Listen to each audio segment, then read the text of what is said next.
Satu, ya kita udah lama mendengar bakal ada orang-orang yang ditersangkakan lah dari orang-orang yang kritis selama ini kepada Pak Jokowi dan sekarang kepada Pak Prabowo. Ya. Kedua, ini kan kasusnya suap bukan korupsi, ya kan? Kalau suap itu lebih sebetulnya lebih bisa terkelola dalam pengertian dia kan tidak kehilangan tidak hilang uang negara. Yang ada itu adalah orang menjual belikan kewenangan yang ada pada dirinya untuk kepentingan orang per orang gitu. Itu namanya suap gitu. Bedanya dengan korupsi adalah mengeruk uang negara gitu. Jadi yang dirampok, diambil, dicuri itu uang negara gitu. Dengan kewenangan jabatan yang ada pada dirinya gitu ya. Artinya kalau menurut Anda sendiri, kalau kita andaikan kita tidak menebak-nebak, kalau menurut Anda sendiri apakah itu sangat erat kaitannya dengan komentar dari Pak Hasto yang sangat tajam kepada Jokowi beberapa waktu yang lalu, termasuk di beberapa podcast? Jokowi jangan dilawan. Anda mau lawan seorang Jokowi, game over. Kenapa? Karena Jokowi lebih besar dari partai politik. Bukti nyata kerja dan prestasinya itu diakui bahkan oleh Presiden Prabowo.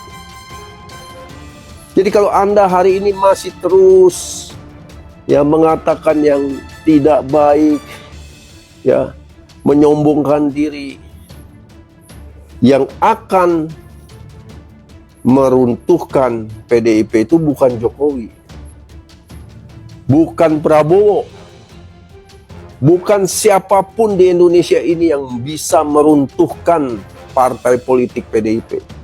Jadi siapa? Kata-kata kalianlah yang akan menjatuhkan PDIP nyungsep habis.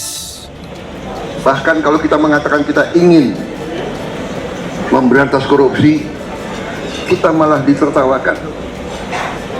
Kalau kita ingin memperbaiki, kita bilang kita harus kurangi korupsi ini, malah ada yang mengatakan sudahlah, tidak mungkin karena sudah terlalu parah. Ini yang harus kita lawan, sikap menyerah, sikap kalah terhadap ketidakbaikan.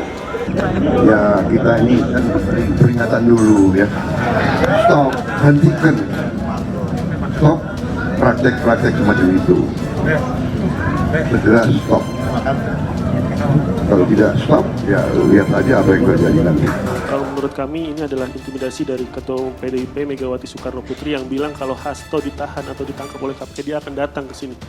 Bagaimana KPK menanggapi itu dan apakah KPK melihat itu bagian dari intimidasi dari Ketua Umum PDIP tersebut? Karena kecukupan alat buktinya, itu tadi sebagaimana sudah saya jelaskan di awal, penyidik lebih yakin, gitu. Kemudian setelah pada tahap proses pencarian DPU, gitu, ada kegiatan pemanggilan, kemudian ada kegiatan pemeriksaan, ada kegiatan penyitaan.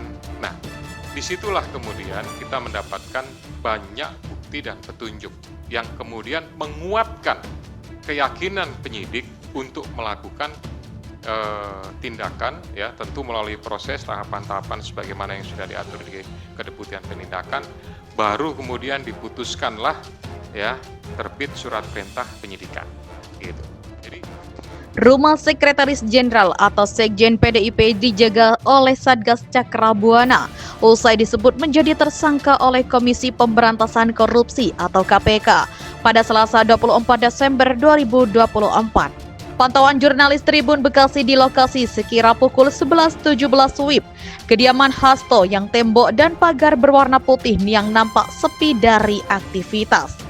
Rumah Hasto Kristianto terletak di Taman Villa Kartini Blok G3, nomor 18, Kelurahan Margahayu, Kecamatan Bekasi Timur, Kota Bekasi. Aktivitas sepi terlihat di lantai 1 dan 2 kediaman tersebut. Namun terdapat satu buah mobil berjenis Lexus berwarna hitam dengan nomor polisi B2688YS. Lalu pada kawasan jalanan di sekitar rumah Hasto terlihat 6 orang Satgas Cakrabuana yang mengenakan pakaian seragam berwarna hitam. Sementara itu, Ketua RW 23 Margahayu, Bekasi Timur, Guntur Kiatma Putra mengatakan Hasto juga diinformasikan tidak ada di kediaman usai dikabarkan menjadi tersangka Komisi Pemberantasan Korupsi atau KPK. Hanya saja belum dapat dipastikan kapan Hasto pergi meninggalkan kediaman. Setahu saya tidak ada ya, tapi dari kapan tidak ngerti juga, kata Guntur. Selasa 24 Desember 2024. Ketika ditanya mengenai isu tersangka KPK kepada Hasto, Guntur justru menuturkan belum mengetahui. Dirinya mengaku mendatangi kawasan kediaman Hasto lantaran terdapat sejumlah awak media. Sementara itu dimuat tribunnews.com, Kepala Satgas Nasional PDIP Cakrabuana saat ini dijabat Komarudin Watubun. Beberapa waktu lalu, Komarudin Watubun mengatakan Satgas Cakrabuana lahir pada zaman Orde Baru atau Orba dengan semangat perubahan saat itu.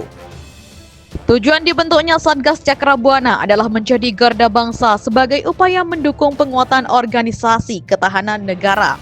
Selain juga untuk menjaga masa persiapan kampanye PDIP sendiri. Komarudin Watubun yang juga Ketua Bidang Kehormatan PDIP itu menegaskan bahwa Satgas turut memenangkan partai pada pemilihan umum 2024. Anggota Satgas Cakrabuana juga dibekali dengan pengetahuan-pengetahuan dasar bagaimana cara membantu masyarakat, seperti masyarakat di daerah atau ketika bencana dan seterusnya.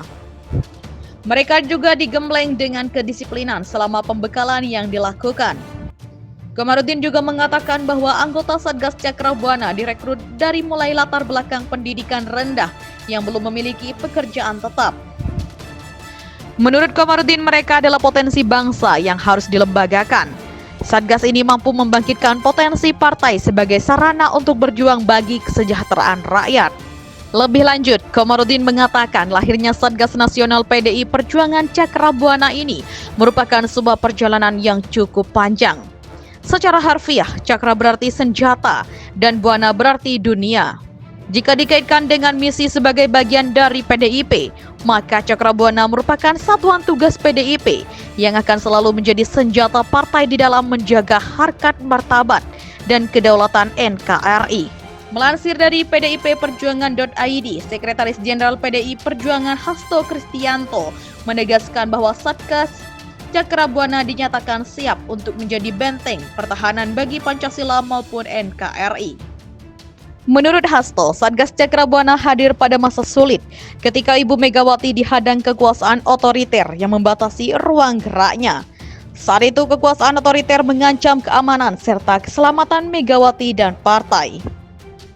Sekjen PDIP Hasto Kristianto menjadi tersangka KPK dalam kasus suap dan perintangan penyidikan kasus ex-caleg Harun Masiku. KPK menyatakan Hasto pernah meminta pegawainya merendam HP sebelum dirinya diperiksa sebagai saksi kasus Harun Masiku pertengahan tahun lalu. Setio juga menyebut Hasto mengumpulkan beberapa saksi perkara Harun Masiku agar tidak memberikan keterangan yang sebenar-benarnya. Hasto disebut meminta para saksi tidak memberikan keterangan yang memojokkan dirinya.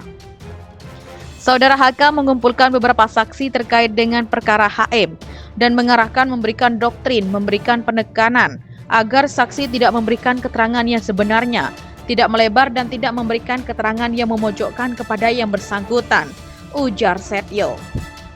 Hasto dijerat pasal 5 ayat 1 huruf A atau pasal ayat 5. Hasto dijerat pasal 5 ayat 1 huruf A atau pasal 5 ayat 1 huruf B atau pasal 13 Undang-Undang Tipikor. Hasto juga dijerat sebagai tersangka dalam kasus perintangan penyidikan. Dalam konferensi pers ini, Setio membeberkan pengusutan kasus yang dilakukan sejak tahun 2020.